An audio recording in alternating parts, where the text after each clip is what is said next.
Bom dia, boa tarde, boa noite, a paz do Senhor a todos. Não sei a hora que os irmãos vão ver esse vídeo, amém? Meus irmãos, estou aqui na minha casa, eu quero deixar uma palavra, ministrar aqui uma palavra aos nossos corações, amém? Que Deus ele venha nos abençoar grandemente. Essa mensagem vai ser postada no Facebook e no YouTube, que Deus ele venha nos abençoar grandemente, amém? O texto que eu quero trabalhar é 1 Samuel 17, a partir do 44. 1 Samuel, a partir do 44, vai dizer assim: Disse a Davi: Vem a mim e darei a tua carne às aves dos céus e às bestas do campo. Disse Davi ao filisteu: Tu vens a mim com espada, com lança e com escudo, mas eu venho a ti em nome do Senhor dos Exércitos, o Deus dos Exércitos de Israel, a quem tens afrontado. Hoje mesmo o Senhor te entregará na minha mão. Te ferirei, tirarei a tua cabeça e os cadáveres dos acampamentos dos filisteus. Darei hoje mesmo as aves dos céus e as bestas da terra, e toda a terra saberá que há Deus em Israel. Saberá toda esta comunidade que o Senhor dá a vitória não com espada ou com lança, pois do Senhor é a guerra e ele vos entregará nas vossas mãos. Amém? Este é o texto que eu quero deixar para os nossos corações, amém? Aqui a narrativa diz que Davi ele derruba o gigante Golias, amém? Mas eu não quero nessa mensagem falar sobre o gigante que Davi matou, e sim eu quero falar sobre 5 gigantes que Davi não conseguiu matar. Davi ele matou um gigante chamado Golias, mas existem 5 gigantes na vida de Davi e na nossa vida também que nós não conseguimos matar, não é? Meu irmão, Davi é reconhecido como um dos maiores reis de toda a história judaica, mas como exemplo negativo de chefe de família. Teve vários desgostos pessoais com seus filhos, por não dedicar tempo a eles, nem ouvi-los em momentos difíceis de sua vida, mas pelo menos uma virtude tem que ser destacada na vida dele. Ele ensinou a vencer os gigantes. Queridos irmãos, temos que ensinar nossos semelhantes, nossa própria família, que os gigantes retornam e precisamos vencê-lo também. Tenha certeza também que os gigantes sempre vão voltar. Golias morto sempre tem o seu adepto que querem a todo custo levar adiante suas ideias. Amém? Projetos, conceitos e preconceitos contra o povo de Deus. Entenda também, meus queridos, que sozinho se torna difícil vencê-lo. Precisamos da ajuda e consolação dos irmãos, amigos, famílias para vencermos juntos os gigantes. Quando se tem em mente um gigante, a visão é de alguém ou algo muito poderoso e muito forte, e até com aparência invisível. Ao que tudo indica, o cristão já está acostumado a se deparar com esse tipo de coisa, não é verdade? No decorrer de toda a nossa vida, nós deparamos com gigantes que já parecem vitoriosos, mesmo antes de agirem. Tamanha é a fúria com que atacam, são os problemas próprios do dia a dia, como dificuldades financeiras, desempregos, doenças, violências e instabilidades. Por isso, os piores gigantes são os que residem dentro do próprio homem. Existe ainda, e muito perigoso, os gigantes espirituais, que procuram por todos os meios matar o homem, escravizando-o do pecado e também desviando o crente dos caminhos do Senhor, como diz João 10:10 e Lucas 8:13. É claro que, meus irmãos, quando se fala em gigantes, se usa uma simbologia que, aliás, é muito próprio para a identificação dos problemas que se abatem sobre o homem. Observe, meus irmãos, que Davi, ele não parou no meio da batalha, e sim, ele avançou para conquistar a sua vitória. E isso que o crente deve fazer também. Não fugir das lutas, nem demonstrar receio, mas partir para a batalha, sabendo que o Senhor estará com ele nessa peleja. Amém? Essa história todos nós conhecemos muito bem, não é verdade? No entanto, outros gigantes apareceram para atormentar a vida de Davi, e esses ele não conseguiu vencer. Deus fez coisas fantásticas na vida de Davi, pois o Senhor se agradava profundamente daquele jovem rei, até chegar a dizer: achei a Davi, meu servo, com o meu santo óleo ungi. Salmos 89, versículo 20. Houve um dia que chegou a crise e Davi, ele fracassa e arrasta atrás de si uma crise sem igual. Por causa de seu adultério e assassinato, começa o maior desastre de toda a sua vida. Junto dele, sua família e seu reino sofrem terríveis consequências. A nação, ela mergulha numa grave instabilidade governamental e seu reino, meu irmão, quase vai a nocaute. É interessante que os gigantes que foram mortos por Davi e seus guerreiros eram fortes, bem armados, porém visíveis. Era possível vê-los a longa distância, fortes, corajosos e bem armados, e como planejavam as suas estratégias de guerra. Dessa maneira, meus irmãos, ninguém poderia ignorar a sua existência, só que os gigantes que estão matando muitos crentes nem sempre podem ser identificados de imediato. Costumam se apresentar sem aparência, na verdade, com um sapatinho de lã e com cara de ingenuidade, mas que caminham velozmente em nossa direção para nos abater e nos destruir. Vejamos então os cinco gigantes que o rei Davi não conseguiu matar, pois eram, na verdade, desejos e pecados que residiam no seu íntimo e que predominaram e marcaram toda a trajetória da sua vida. Quando esses gigantes se instalam no coração de qualquer ser humano, é porque ele já não ouve mais a voz de Deus, e sim a voz do nosso pior adversário. E porque deixou que predominasse o orgulho e o egoísmo e a rebeldia, que são verdadeiras investidas do diabo para nos derrubar. Nesses casos, a queda é simplesmente fatal. Vamos aqui trabalhar o primeiro gigante que Davi não conseguiu derrubar foi a tentação.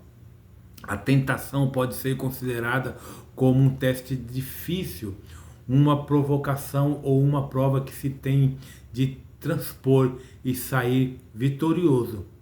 No aspecto espiritual, meu irmão, é uma tentativa satânica a fim de levar o homem a manter atos que desagradam a Deus, na verdade, e em seguida aprisioná-los nas malhas diabólicas. Foi assim que aconteceu com Adão e Eva, desde o princípio da vida humana. Infelizmente, eles se deixaram levar pelo egoísmo, em Gênesis 3:6. Em 2 Samuel, o capítulo 11, registra a tentação, o pecado e a queda trágica de Davi. 2 Samuel, capítulo 11, vai registrar a queda de Davi, não é verdade? Em 2 Samuel 11, deixa eu pegar aqui, 2 Samuel, versículo 11, ele vai registrar a queda de Davi. Capítulo 11.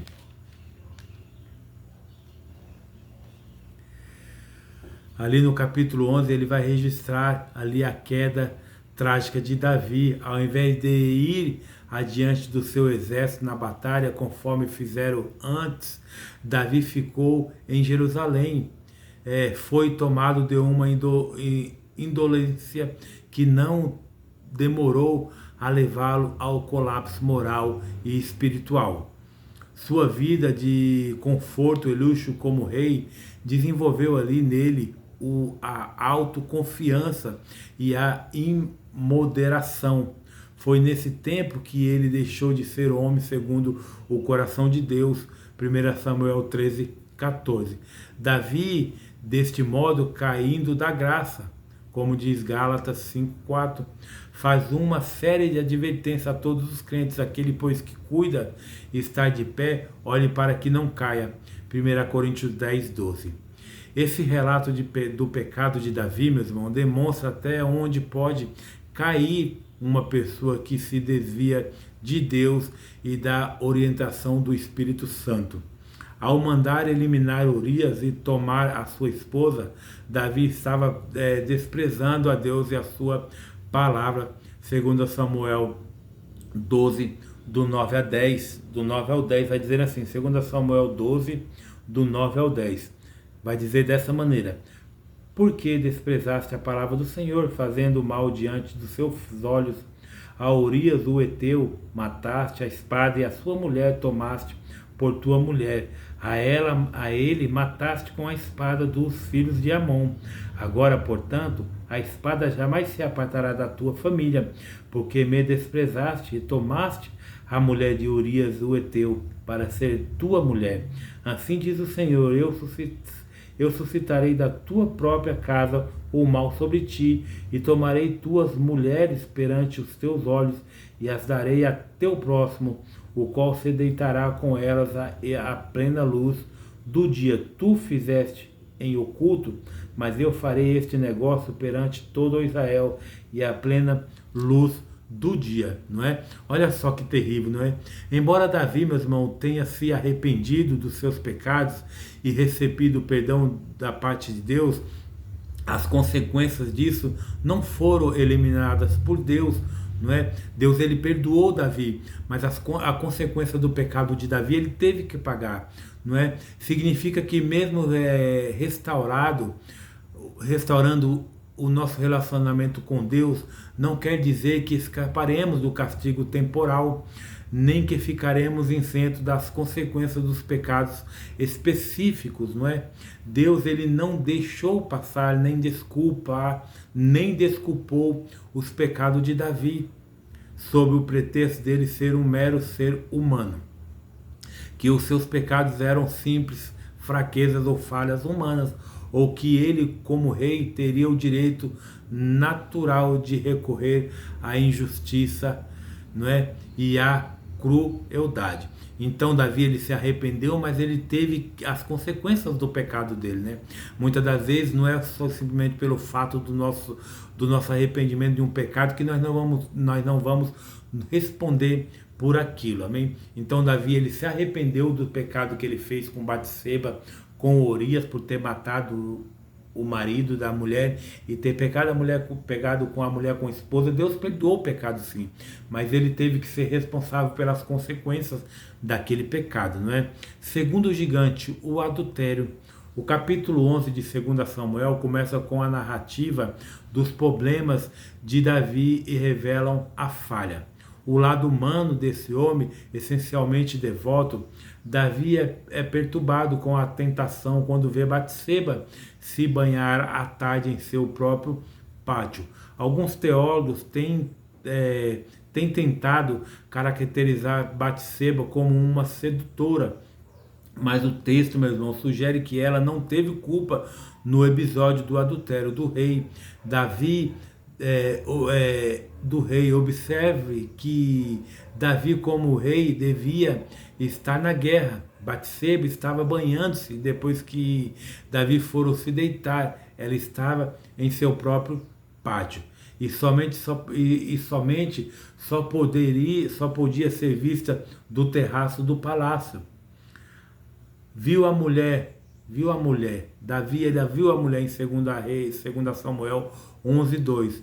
Davi tomou a iniciativa de procurar Batseba, que era ela. Davi mandou chamá-la, não é? Então lá em 2 Samuel 11, versículo 2, uma tarde levantou-se Davi do seu leito e andava passeando no terraço do palácio real. Do terraço viu uma mulher que se estava levando, era esta mulher muito formosa. Então Davi, ela viu Batseba pelo terraço. Davi mandou chamá-la.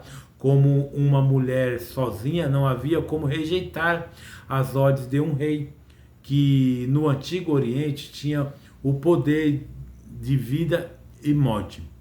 Agora, meu irmão, agora grávida, depois do seu encontro com o rei, Davi começa a planejar uma saída. A gravidez de Batseba revelaria seu adultério, já que seu marido tinha estado fora durante toda a primavera. Tendo em vista que Urias se recusou a ir para sua casa, a única maneira de Davi proteger seu nome era mandar matar imediatamente Urias. Então ele poderia casar-se logo com Batseba e sua gravidez não causaria mais nenhuma dificuldade. Assim, Davi ele planejou a morte acidental de Urias a fim de proteger-se a si mesmo, para encobrir seu pecado de adultério. Davi matou um homem inocente, valente e digno de confiança. Os pecados que Davi estava cometendo, meus irmãos, era adultério, homicídio a sangue frio e o encobrimento hipócrita de tudo. De fato, um mal horrendo aos olhos de Deus. Davi se tornará réu da quebra do sexto, sétimo, oitavo, nono e décimo mandamento em Êxodo 20, 13 e 17. Seu pecado era ainda mais grave porque ele era pastor do povo de Deus e responsável pela administração da justiça e da retidão em Israel, como diz 2 Samuel 8,15. O pecado de Davi foi perdoado por Deus, visto que a pena de morte e a condenação eterna foram suspensas, como diz 1 João 3,15. Deste modo, Davi foi restaurada a salvação e a comunhão com Deus. Apesar disso, sua reputação ficou maculada de modo permanente e os efeitos do seu pecado continuaram pelo resto da sua vida e da história da sua família. A experiência de Davi, uma vez perdoada, restaurando, é uma séria lição para quem pensa que o pecado é algo banal, algo que Deus simplesmente perdoa e esquece. Em 2 Samuel 12:10, lemos assim: não se apartará a espada jamais da tua casa. Olha só, não se apartará a espada jamais da tua casa. Deus, ele julgou Davi e a sua família sob a forma de violência, conflito e homicídio. E isto é a espada pelo restante da sua vida. Esse argumento durou aproximadamente 25 anos. Davi ficou sofrendo com a família. A espada jamais se apartou da casa de Davi. Houve o pecado, mas também houve a consequência. Deus perdoou, sim. Deus perdoa pecado, mas a consequência você tem que enfrentar. Toda ação há uma reação, não é? Então Davi, ele teve a reação de adulterar, de matar Urias e teve, né, todo o prejuízo sobre a sua família. A espada jamais se apartou da casa de Davi e Davi viveu por mais de 20 anos sofrendo com a família. Terceiro gigante, a malícia. Terceiro gigante que Davi não matou, a malícia. A malícia é uma tendência para o mal que não se expressa à primeira vista. A malícia inicialmente fica encoberta e passa despercebida. A pessoa maliciosa maquina o mal em seu coração e suas ações são sutis, como se fossem uma teia para envolver a pessoa que se encontra em sua mira. E é obra da carne, como diz Gálatas 5, 19, 20. Assim sendo, é contraditório à vontade de Deus. A malícia, meu irmão, representa uma tendência vigorosa para o mal, má índole, expressa esperteza, astúcias, habilidade para enganar, artimanhas, falsidades, tentação maldosa e fingimentos. A Bíblia registra casos de várias pessoas que, usando de má fé, malícia ou astúcias, conseguiram concretizar seus desejos, mas para todos os casos o resultado foi a reprovação de Deus e, consequentemente, o seu juízo. A fraqueza é própria da natureza humana. Se temos o caso do rei Davi, que era um homem segundo o coração de Deus, em 1 Samuel 13, 13 ao 14. Coisas grandes iniciam são pequenas e o pecado cauteriza a mente do homem. E dessa forma, meus irmãos, Davi tentou legitimar a gravidez de Batseba, concedendo ao marido uns dias de licença para que ele estivesse com ela na sua intimidade. Mas o fiel guerreiro preferiu não se furtar ao dever, pensando não ser correto ele descansar enquanto outros soldados arriscavam a vida pelo reino. E dessa forma, meus irmãos, não foi para a sua residência, preferiu ficar montando guarda no palácio. Percebendo a dedicação de Urias e tentando não deixar transparecer sua malícia, Davi ele agiu como se estivesse enviando o guerreiro de volta ao acampamento da batalha. Desta vez, o próprio Urias levava ao general Joabe uma carta do rei que ordenava a execução de um plano para matar o seu fiel e valente guerreiro. Urias levava a sua própria e injusta condenação. Ao receber a carta, o general não fez perguntas nem mesmo comentários. Tratou de obedecer irrestritamente a ordem do rei, como era de costume, e evitando um esquema especial a fim de satisfazer o pedido do rei.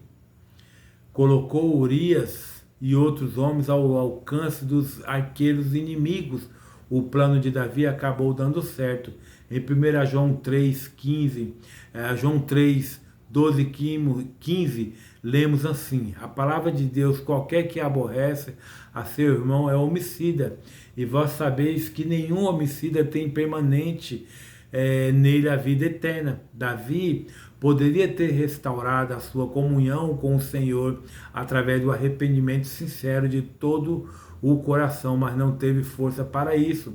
Salmo 51. Quarto gigante que Davi não matou: o orgulho, o gigante do orgulho. O orgulho, em algumas situações, meus irmãos, pode ser considerado como um sentimento de dignidade, de autoconfiança pessoal, brio, altivez, principalmente quando é vivido em grau de satisfação e felicidade por algo conquistado. O orgulho, meu irmão, é considerado pecaminoso pela Bíblia, ao melhor pelo próprio Deus. Traduz o conceito elevado ou exagerado de si próprio, o amor próprio em demasia que leva à soberba. Isto é um orgulho exagerado, também considerado como arrogância, insolência e brutalidade.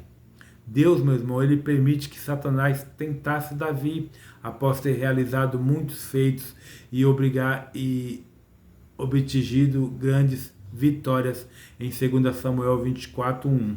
Davi caiu no laço do engano, pensou que fazendo o censo de toda a nação, Deus aprovaria a sua atitude. É bom observarmos, meu querido, que foi depois de grandes vitórias e realizações de Davi que o diabo conseguiu essa brecha na vida do rei. No capítulo 21:7 diz assim: esse negócio também parece mal aos olhos de Deus, pelo que feriu a Israel. É provável, meu irmão, que o povo aprovasse o desejo pecaminoso de Davi de recensear o povo. O orgulho visto como erro foi visto até pelo insensível Joabe, que perceberam que esse censo do povo era grande pecado que envolveria todo Israel na culpa. E aconteceu o inevitável: o povo ficou tomado de um espírito de orgulho nacional e acabaram também participando do pecado de Davi, ficando todo o povo sujeito também ao castigo. Ao nomear o povo, ele estava procurando exaltar a sua própria pessoa e o poderio militar da nação de Israel. e de depender unicamente desse poderio. Tal presunção, meus irmãos, inevitavelmente torna a pessoa autoconfiante, tomada de superioridade e vivendo sem fé e sem humildade. Davi, ele deveria se lembrar de que todas as vitórias de Israel vieram pela mão do Senhor. De igual modo, o crente nunca deve se gloriar em sua própria grandeza no reino de Deus, mas nas suas próprias fraquezas. Em 1 Crônica 21:11, o profeta Gade transmite uma ordem inusitável de Deus. Davi deveria escolher sua própria punição. No verso 9 e 13, Davi ele escolhe uma praga e Deus envia uma peste a todo Israel, ocasionando a morte de cerca de 70 mil homens. Há um fato interessante que não podemos deixar de destacar nesse episódio. Ainda em 1 Crônicas 21:13, Davi diz ao profeta Gade: estou em grande angústia, caía eu, pois, nas mãos do Senhor, porque são muitíssimas as suas misericórdias, mas que eu não caia nas mãos dos homens.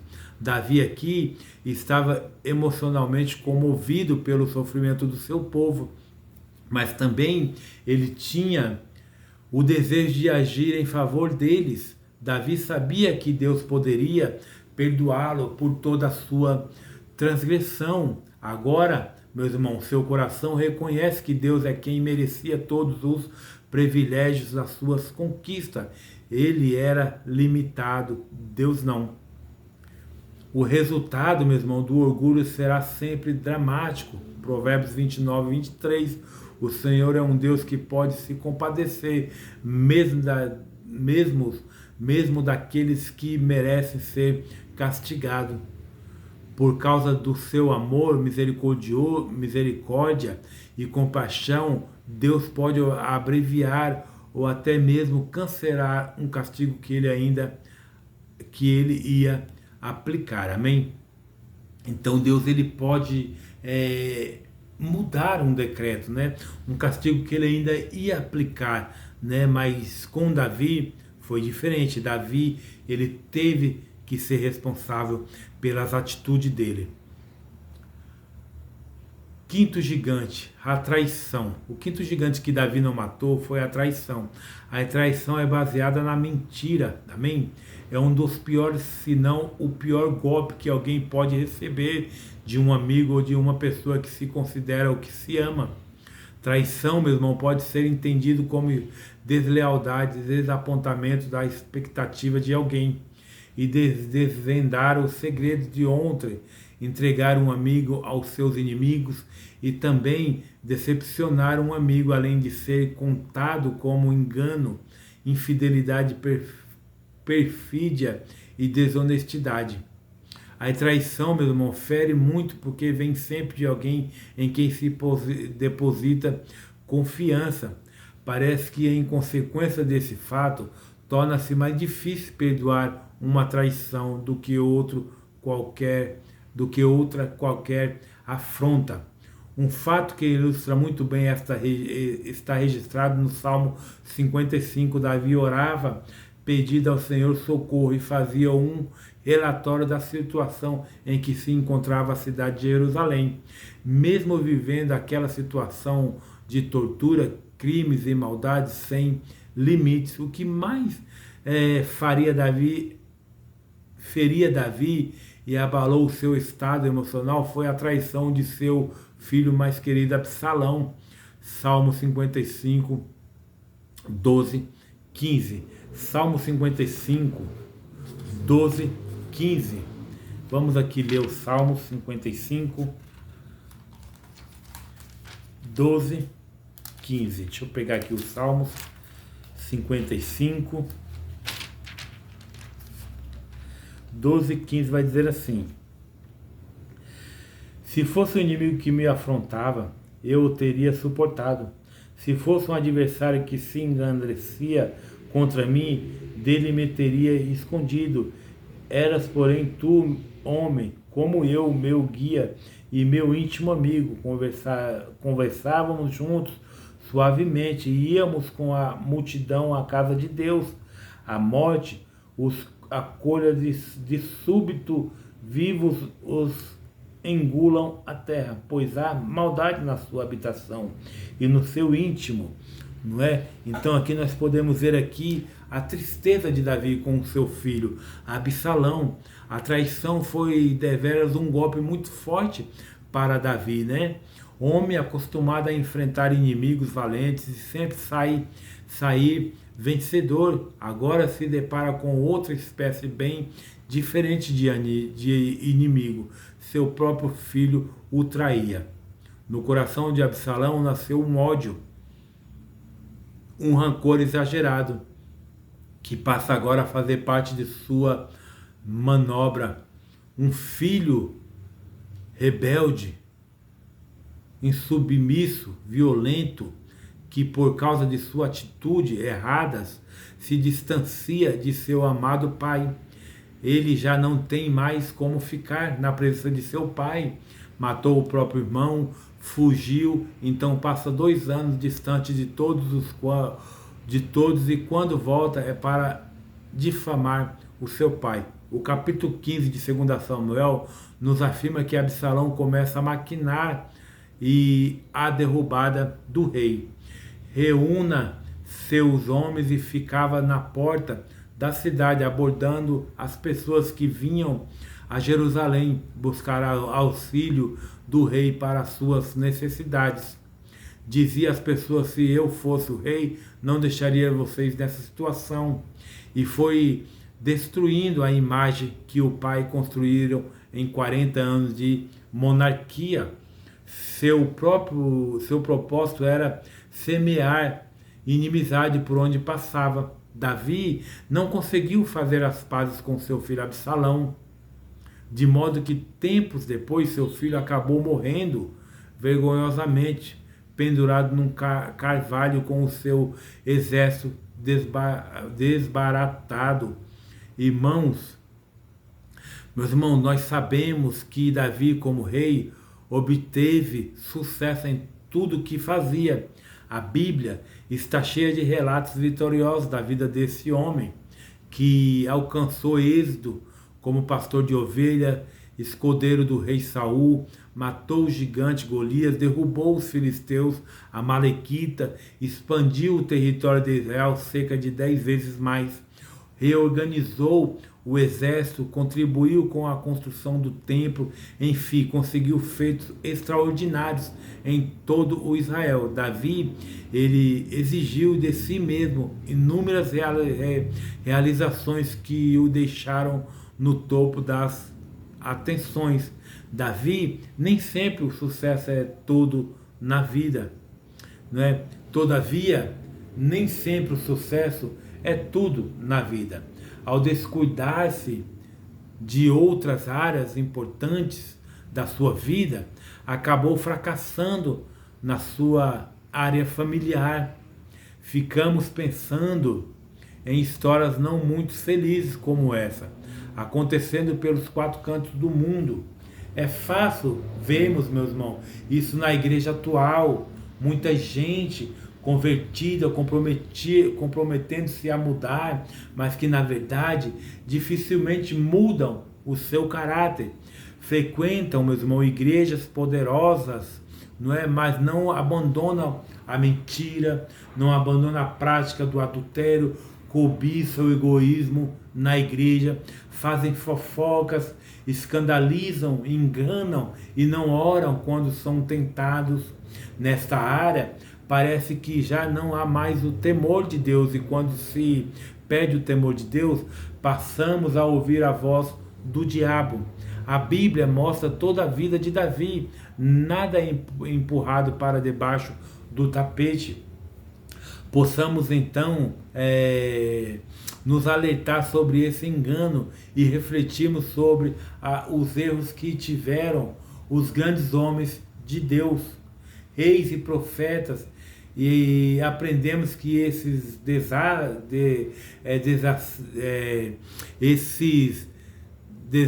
desastres de nada servem para o povo de Deus.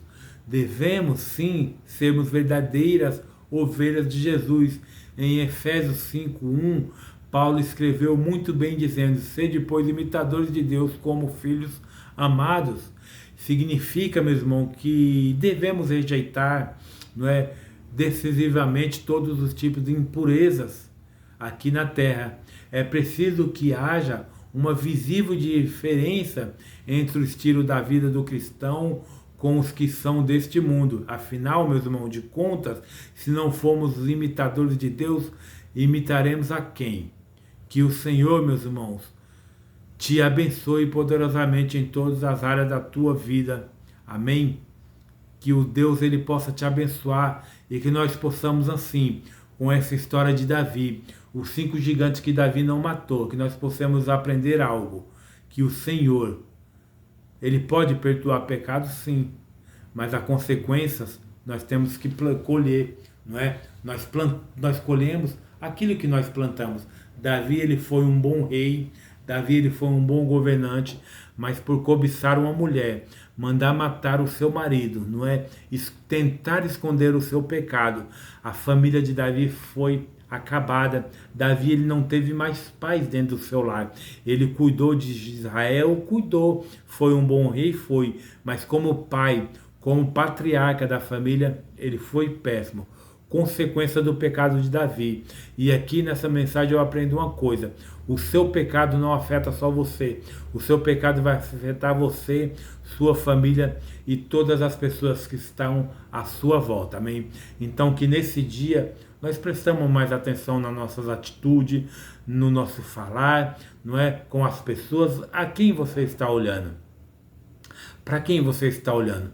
Sabe uma coisa que eu aprendi? Que o primeiro olhar eu não posso evitar, mas o segundo, quem decide sou eu. O primeiro olhar eu não posso evitar, é normal do ser humano, o primeiro olhar. Mas olhar a segunda vez, quem decide sou eu, amém? Que nós possamos aprender com esses gigantes que Davi não matou. Que Deus ele perdoa pecado, mas ele não perdoa a consequência do pecado. Você pecou, você vai ter que ser responsável por aquilo que você fez. Assim como Davi foi responsável, não é?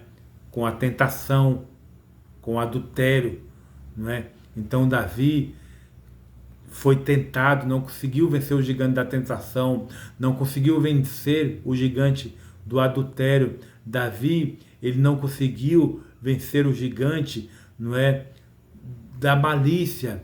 Davi foi malicioso, ele não conseguiu lutar contra a malícia. Davi ele não venceu o gigante do orgulho, um homem orgulhoso, não é? Um homem muito orgulhoso. Com seu orgulho, todo orgulho precede a queda, né?